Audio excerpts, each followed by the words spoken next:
Invite, por favor, a pasar a los señoras miembros del Consejo de la Judicatura y al señor presidente, el mismo doctor Gustavo Yalco.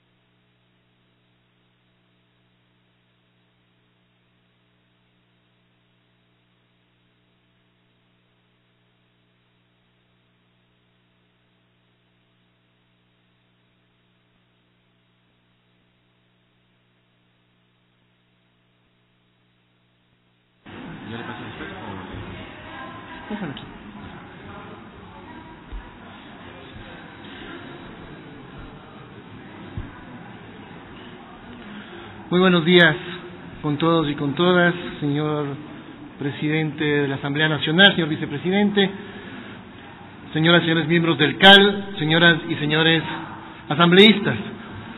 Es una obligación constitucional, pero una convicción democrática también, comparecer ante este órgano de representación política, la más amplia de nuestro país, para rendir cuentas de la gestión del año 2017. Lo haremos, como siempre, con seriedad, con argumentos, con datos, con la claridad que un tema de esta naturaleza amerita, y también aprovechando la comparecencia con propuestas a consideración de la Asamblea Nacional para ciertos afinamientos legislativos. La reforma judicial de nuestro país arrancó con fuerza hace más o menos un lustro. Al llegar este Consejo de la Judicatura a sus funciones, lo primero que nos trazamos fue un plan estratégico para aprovechar el tiempo de la mejor manera, para que los recursos sean invertidos correctamente en función de las prioridades, de las necesidades del sistema de justicia. Nos trazamos un plan estratégico en estos 5 ejes que los hemos venido cumpliendo en nuestro periodo de trabajo, y sobre la base de lo mismo venimos rindiendo cuentas. El día de hoy presentaremos resultados medibles y pendientes de evidenciables en cada uno de estos ejes: transparencia y calidad de la justicia, acceso a la justicia de los ciudadanos, modernización de los sistemas de justicia, meritocracia como fundamento de la independencia judicial y combatir la impunidad contribuyendo a la seguridad ciudadana. En primer término, vale la pena tener presente una lámina que resume cómo estábamos, cómo estamos en uno de los aspectos más importantes que reclama la ciudadanía: la celeridad procesal. Son 2 aspectos fundamentales que los ciudadanos piden de los sistemas de justicia: celeridad y transparencia. En cuanto a la celeridad, teníamos en el año 2012, como recibimos del sistema de justicia, una tasa de congestión de 4 puntos. Esto quiere decir que por cada despacho, por cada proceso judicial, los jueces tenían al menos 4 juicios más por despachar. Una tasa de pendencia de 3 puntos, lo cual quiere decir que para poner al día la función judicial en esa época se requerían al menos 3 años sin recibir ninguna causa nueva. Y las tasas de resolución eran inferiores a las tasas de ingreso y de demanda. Es decir, la oferta del servicio era inferior y deficitaria frente a la demanda del servicio. El día de hoy, al año 2017, se ha corregido la manera más esencial estas problemáticas, estando pendientes logros para el año 2018. Este año 2018 la meta es alcanzar los estándares internacionales óptimos en tasas de trámite o congestión, de pendencia y de resolución. Y esto es posible hacerlo en el punto en el que nos encontramos al inicio de este año. Hemos cerrado el año 2017 con una tasa de congestión de 1.6, siendo el ideal 1.5, es decir, muy cerca del ideal. Igualmente en tasas de pendencia, de 3 puntos a 1.1, a 0.6, siendo el ideal 0.5. Esto lo vamos a evidenciar en los datos que compartiremos con ustedes de hoy en el tiempo que tenemos disponible. Y en las tasas de resolución, cuando antes se despachaba apenas el 77%, desde el año 2014 se empezó a despachar más que lo que ingresaba en un proceso de descongestión real, estando al día de hoy en una tasa de resolución de 1.14. Sin embargo, el ideal es estabilizarlo en 1, es decir, los procesos judiciales que entran, salen y se despachan dentro de los tiempos procesales óptimos, y eso es lo que se va a realizar en el transcurso del año 2018. En tasas de productividad, que es importante medir en función de la demanda y la oferta del servicio, encontramos que en el año 2017 se presentaron 630,000 demandas y denuncias. Aquí están todas las materias comprendidas, civiles y penales, y se despacharon 718,000 causas, es decir, aún despachando un número superior a los ingresos en un proceso de descongestión de años anteriores. A nivel de la cobertura judicial, Ecuador tiene 12 jueces por cada 100,000 habitantes, superando ya la media latinoamericana de 11 jueces por cada 100,000 habitantes. A nivel de defensores públicos, igualmente tenemos suficientes defensores públicos para la demanda del servicio. Y a nivel de fiscalía, 5 fiscales por cada 100,000 habitantes, donde en efecto se requiere un aumento al menos a una tasa de 8 por cada 100,000 habitantes, y en función de los presupuestos disponibles y los últimos requerimientos de la Fiscalía, se han iniciado los concursos pertinentes para llenar en este año al menos 132 puestos de Fiscalía y en los próximos 3 años 400 puestos a nivel de fiscales. Sin embargo, no se trata de más fiscales, más jueces solamente, sino también de modelos de gestión más eficientes, y esto se ha logrado en 2 aspectos fundamentales. 1, la organización de las unidades judiciales, y 2, reformas procesales aprobadas por esta Asamblea Nacional que han permitido una mayor agilidad procesal. Para los delitos flagrantes, el juzgamiento que se daba antes de estas reformas en el año 2012 significaba que 8 jueces penales podían despachar hasta 15 procesos judiciales flagrantes en un promedio de 191 días. Hoy las unidades de flagrancia más las reformas procesales permiten que esos mismos 8 jueces puedan resolver 47 delitos flagrantes mensualmente en un promedio de 17 días de tramitación. Y esto principalmente a una reforma muy importante del Código Orgánico Integral Penal, que significó la incorporación del procedimiento directo, que es importante resaltar en sus aspectos positivos. Hay otras reformas que queremos plantear en el aspecto procesal penal, pero esta del juicio directo realmente ha significado una herramienta fundamental para luchar contra la impunidad. Igualmente, se ha podido atacar el problema de las audiencias fallidas, de esas que se convocan y no se realizan, que significaban un problema de al menos el 30% de audiencias convocadas y no instaladas en su primera convocatoria. Hoy por hoy se mantiene por debajo del 4% las audiencias fallidas, y esto significa un ahorro público de costos evitados de alrededor de 41 millones de dólares. En relación a las caducidades de prisión preventiva, igualmente, que antes significaban decenas y miles de prisiones preventivas que terminaban con la libertad del procesado sin sentencia, este tema ha sido resuelto, y al año anterior se han producido solamente 8 caducidades de prisión preventiva, y en algunos casos con las consecuencias disciplinarias pertinentes. En cuanto a la materia penal, igualmente se mantiene una tasa de resolución elevada, y en este año 2017 con una tasa de 93 de resolución.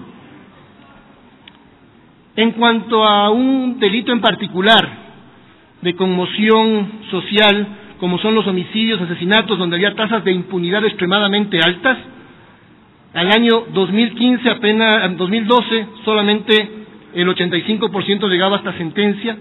En el año 2017 el 98% de los homicidios judicializados en el país llegan a tener sentencia y no quedan en la impunidad.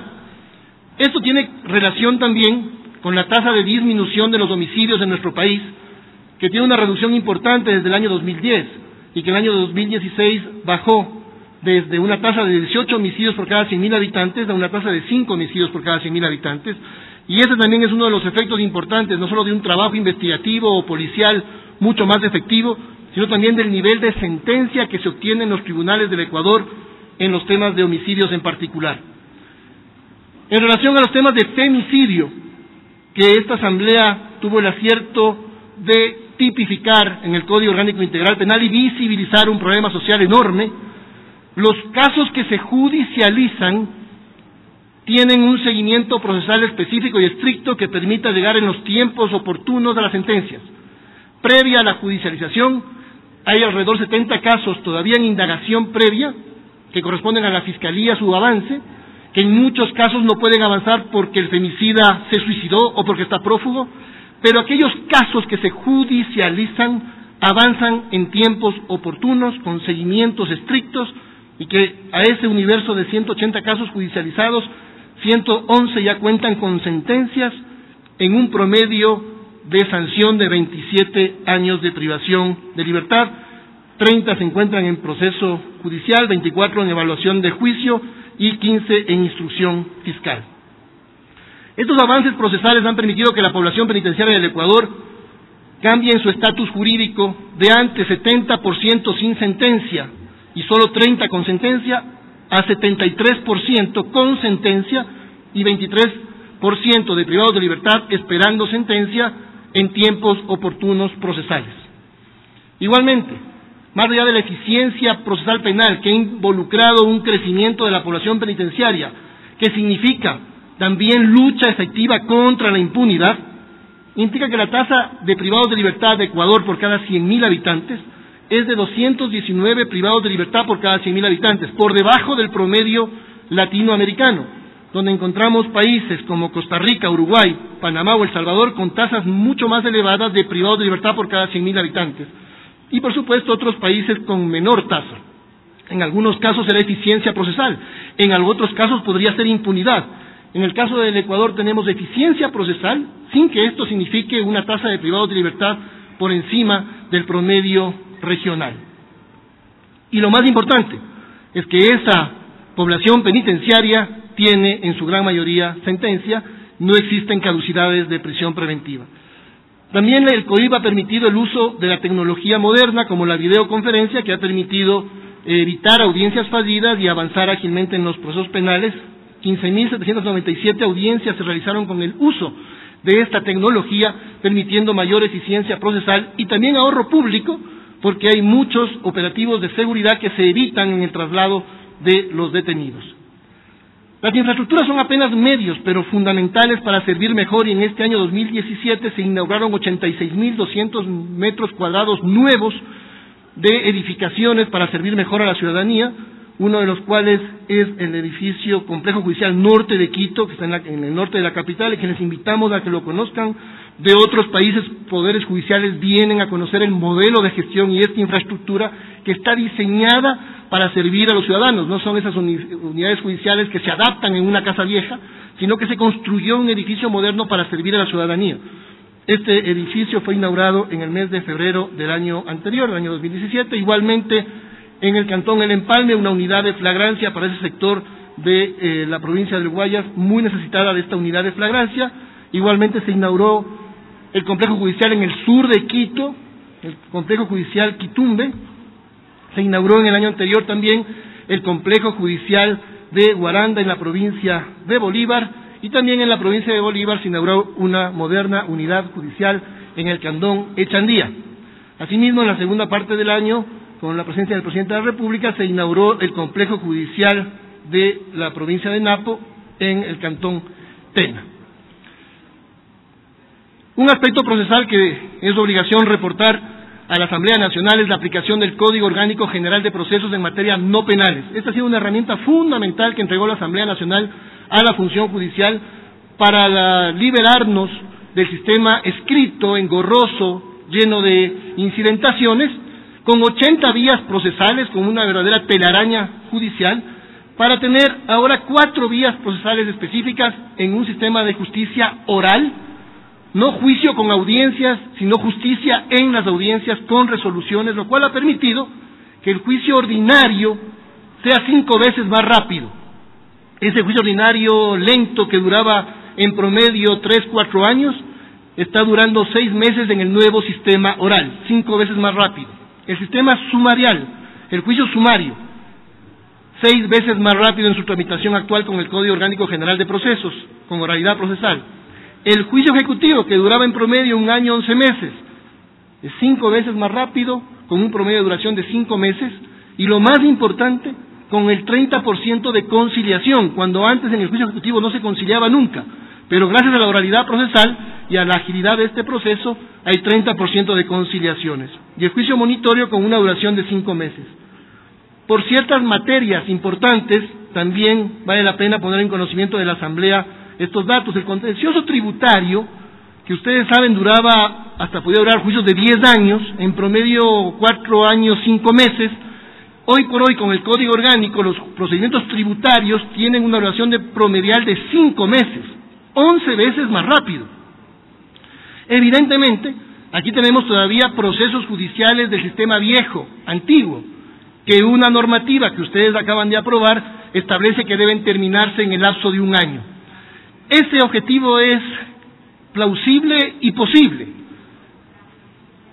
Demandaremos los recursos pertinentes para poder evacuar esa carga procesal en el lapso de este año del sistema escrito. El oral no tiene inconvenientes. Y adicionalmente, desde el mes de junio, por una reforma también acertada de esta Asamblea, los tribunales contenciosos y tributarios podrían ser unipersonales, a decisión del Consejo de la Judicatura desde el mes de junio. Es una correcta reforma que, si hubiera entrado en vigencia ya sentiríamos sus beneficios, pero se aplicará desde el mes de junio próximo. El contencioso administrativo también es 7 veces más rápido con el sistema oral. La materia laboral es 4 veces más rápido con el sistema oral, y los temas de familia igualmente son 2 veces más rápidos que en el antiguo sistema, que ya era oral, pero que se ha perfeccionado con el Código Orgánico General de Procesos. Igualmente, la modernización ha significado diversificar la oferta del servicio. Tenemos más jueces, mejor infraestructura, tecnología, mejores sistemas procesales, sin duda, pero también era importante diversificar el servicio, implementar oralidad, implementar mediación, justicia de paz. En el año 2017, 34,000 conflictos terminaron en mediación, en una tasa importante de prevención judicial, y de las audiencias que se instalaron, el 90% terminó con acuerdo. Es importante tener presente que la mediación es voluntaria, pero aquella que se instala, el 90% de los casos de mediación terminan con acuerdo. Justicia de paz, en el año 2017 se nombraron 139 nuevos jueces de paz, que son realmente nombrados por las comunidades y juntas parroquiales, y que el Consejo simplemente formaliza su nombramiento, que es por consenso de las comunidades. 139 nuevos jueces de paz que completan 298 en total a nivel nacional. A nivel de la gestión de archivos, en el año 2017 se intervino en 128 millones de fojas que fueron intervenidas y rescatadas de un estado calamitoso a un archivo moderno, completando en el año 2017 la intervención integral de todos los archivos judiciales a nivel nacional, que ha significado en estos años una intervención de 326 millones de fojas que han sido debidamente organizadas y rescatadas, incluso a veces de sacos de yute. Hoy tenemos archivos modernos y debidamente organizados. La evaluación de desempeño es fundamental para mantener la calidad, no solo la cantidad de justicia, sino la calidad. Y la evaluación no es solo cuantitativa, la evaluación de desempeño de los jueces es también cualitativa, con aspectos de uso de la conciliación o derivación a mediación, calidad de la actuación judicial, manejo de SAC, aplicación de los convenios internacionales de derechos humanos, aplicación de la perspectiva de género en la emisión de sentencias, aplicación de principios y derechos constitucionales del debido proceso en las decisiones judiciales. Es decir, la evaluación es integral, tanto cualitativa como cuantitativamente. Y la independencia judicial significa responsabilidad. La independencia sin responsabilidad es una ilusión, por lo tanto esa independencia judicial se consolida con la evaluación de desempeño, con la formación permanente y por supuesto con la aplicación de un sistema disciplinario que está en manos de los usuarios, principalmente del sistema de justicia. Este tema es importante trasladarlo a la Asamblea. Tenemos en el Ecuador 2.083 jueces que tramitaron en el año 2017 630.406 causas. Sobre esas causas se presentaron 533 quejas de error inexcusable, y de esas 533 quejas de error inexcusable, 5 terminaron con una sanción a algún operador de justicia, algún juez o jueza, porque las otras significaban aspectos o jurisdiccionales o no había la prueba de la infracción. Este ejercicio significa mantener los más altos niveles de calidad en la justicia y darle el derecho a los usuarios, por supuesto, de presentar sus quejas, que cuando son sustentadas tienen los efectos finales. Esto quiere decir que del número de quejas presentadas por error inexcusable, el 0,9, el 1% terminó en una sanción. Comparado con el universo de jueces, es el 0,2% de jueces que fueron sancionados, y si lo comparamos con el número de procesos judiciales, del 0,01%. Esto da cuenta, además, de que existe un sistema de control, un sistema disciplinario que sanciona las infracciones tan graves como esta, y que al mismo tiempo grafica que tenemos un sistema de justicia de calidad en general. En los análisis internacionales del sistema de justicia ecuatoriana, hay un estudio muy reconocido a nivel internacional que es el Barómetro de las Américas, que ya ubicó en el año 2014 Ecuador en el primer lugar en Sudamérica, y que en este último estudio del año 2016-17 vuelve a ubicar en el primer lugar de Sudamérica sobre la lucha contra la impunidad con debido proceso, confianza en que el sistema de justicia va a castigar al culpable de un delito. No solo aquello, sino que Ecuador ha mejorado su puntuación, más allá de que otros países la han disminuido, en un estudio de referencia internacional. Asimismo, Ecuador será sede en este año de la Cumbre Iberoamericana de Justicia de Poderes Judiciales en el mes de abril. Ecuador ejerce la sede pro tempore y Quito es capital iberoamericana de la justicia y será sede de la 19ª edición de la Cumbre Iberoamericana, que significa realmente un reconocimiento al trabajo que realiza Ecuador en reforma judicial. Igualmente, nuestra Escuela de la Función Judicial también se ha convertido en un referente de buenas prácticas, acompañada con la experiencia de escuelas judiciales como la española y la francesa especialmente, y que ha significado también que nuestra escuela se convierta en un referente del trabajo que realiza en la formación inicial y la capacitación continua. En cuanto al presupuesto ejecutado por la función judicial, en primer lugar, mencionar que con presupuestos similares hacemos mucho más a menor costo. El presupuesto del año 2012 ascendió hasta 585 millones de dólares, que involucró también inversiones importantes de aquella época. En el año 2017 tenemos un presupuesto de 488 millones. En esa época del 2012 se despacharon 350.000 causas. Esto quiere decir que cada causa costaba al pueblo ecuatoriano alrededor de $1.600 la tramitación de una causa en promedio de todas las materias incluidas. En el año 2017, con un presupuesto menor, se despachó 718.000 causas que involucran un costo de $680.000 por causa. Es decir, hoy por hoy, la tramitación de un proceso judicial cuesta menos del 50% de lo que costaba hace 5 años con presupuestos superiores. Esto significa eficiencia, hacer más con lo mismo o incluso con menos a menor costo, incluyendo no solo cantidad, sino calidad, por supuesto. El presupuesto de la función judicial ha sido ejecutado en su 97.36%, que son estándares que muestran eficiencia en la ejecución presupuestaria, cuando la función judicial ecuatoriana, lamentablemente, en años anteriores, no llegaba ni al 50% de la ejecución de su presupuesto. Termino, señor presidente, señores asambleístas, simplemente mencionando que si bien hay avances, también hay pendientes, y que dentro de esta política de Estado que debe significar mantener sólidas las instituciones de administración de justicia, para que sin temor ni favor, en igualdad de condiciones, se juzgue a quien se deba juzgar, se proteja el derecho de quien deba ser protegido, sin protecciones especiales a nadie y sin privilegios para nadie, sino igualdad ante la ley. También necesitamos algunas reformas muy puntuales que rápidamente mencionaré antes de terminar. Hemos pedido hace algún tiempo que se revise el Código Orgánico Integral Penal, particularmente en un aspecto procesal, el de las reglas de procedimiento del procedimiento abreviado, las reglas de aplicación del procedimiento abreviado. Es positivo tener un procedimiento abreviado, diversidad de formas de salida de un proceso penal, pero en el caso del procedimiento abreviado puede aplicarse incluso a delitos que llegan hasta 10 años. Nuestra propuesta es que sea aplicable a delitos sancionados máximo hasta 5 años.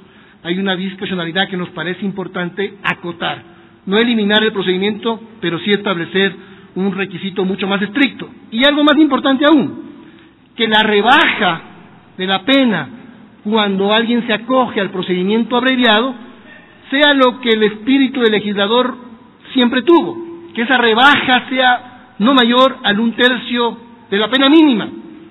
Sin embargo, la redacción no es muy feliz y podría permitir una interpretación que haga pensar que es posible llevar la rebaja hasta 1/3 de la pena. Esto quiere decir que en lugar de reducirle 1 año a una pena sancionada hasta 3 años, se pueda reducir la pena a 1 año. La redacción podría conducir a esos equívocos. Por eso pedimos que una reforma deje extremadamente claro que la rebaja es de 1/3 y no hasta 1/3 de la pena prevista para el delito específico. E igualmente revisemos claramente la legislación sobre la conciliación en el procedimiento directo. No hay total claridad en aquello. Algunos piensan que esto puede implicar la suspensión del proceso. La conciliación puede ser buena, la reparación del daño, pero que esto implique la suspensión de la pena, no la suspensión del proceso. Son aspectos procesales que salen de la práctica del día a día, que quizás no se pueden avisorar a priori o teóricamente, y que, sometida la norma a una aplicación, una evaluación objetiva técnica permite hacer los ajustes pertinentes sin que esto signifique una crítica al CODIP, sino ajustes a una obra humana perfectible. En el caso del Código Orgánico de la Niñez, ustedes saben que la Corte Constitucional estableció una resolución por la cual, antes de que exista una boleta de apremio para quien debe cumplir con alimentos, primero se haga una audiencia. Antes esta audiencia no existía y se emitía la boleta a pedido normalmente de la madre que pedía los alimentos y la boleta salía inmediatamente. Ahora la boleta no sale inmediatamente. Por disposición de la Corte Constitucional tiene que haber una audiencia que busca vigilar que el individuo esté realmente de mala fe o de buena fe. Eso significa, señores asambleístas, 5.000 audiencias adicionales por mes en el sistema judicial, 5.000 audiencias más. Los jueces han redoblado esfuerzos, se están tramitando las audiencias, pero esto es insostenible. La Corte Constitucional ha pedido también que la Asamblea, esto esté vigente mientras la Asamblea no tome una decisión final legislativa. Lo que pedimos es que esa audiencia se haga luego de la ejecución de la boleta, que se entregue la boleta a la madre de manera inmediata, y que luego de ejecutada la boleta, puede ser que el señor pague, normalmente es el señor, y si no paga, vaya a audiencia, y que en la audiencia se defina un acuerdo de pago, se defina si continúa preso o no, se defina si está de buena fe o de mala fe, pero primero ejecutemos la boleta. Esto es una reforma importante que dará una protección mayor a los derechos de los niños. Y la Ley Orgánica de Servicio Público también proponemos, y con esto termino, señor presidente, hemos propuesto algo muy importante para luchar realmente contra la violencia intrafamiliar, contra la violencia de género, contra la violencia a la mujer. Un funcionario público es un representante de una parte del bien común. No puede ser que un funcionario público, que es representante de una parte del bien común, haya sido sentenciado por violencia intrafamiliar, a veces violencia sexual, y que pueda continuar siendo servidor público. Creo que debemos afinar la legislación que permita que alguien que ha sido sentenciado por violencia contra la mujer, por violencia intrafamiliar, por violencia sexual, tenga una inhabilidad para ejercer un cargo público en la entidad en la que trabajaba de manera definitiva y al menos 2 años en el sector público. Ese sería, en nuestra opinión, una medida radical de mensaje público de valor, de escala de valores sociales. Cada quien ha ejercido la violencia intrafamiliar contra la mujer, los niños, no puede ser representante de una parte y el bien común de los ecuatorianos. Eso es, señor presidente, disculpas por haberme excedido un poco en el tiempo, dejaré en sus manos el texto de esta rendición de cuentas para el análisis pertinente de las señoras y señores asambleístas. Muchísimas gracias.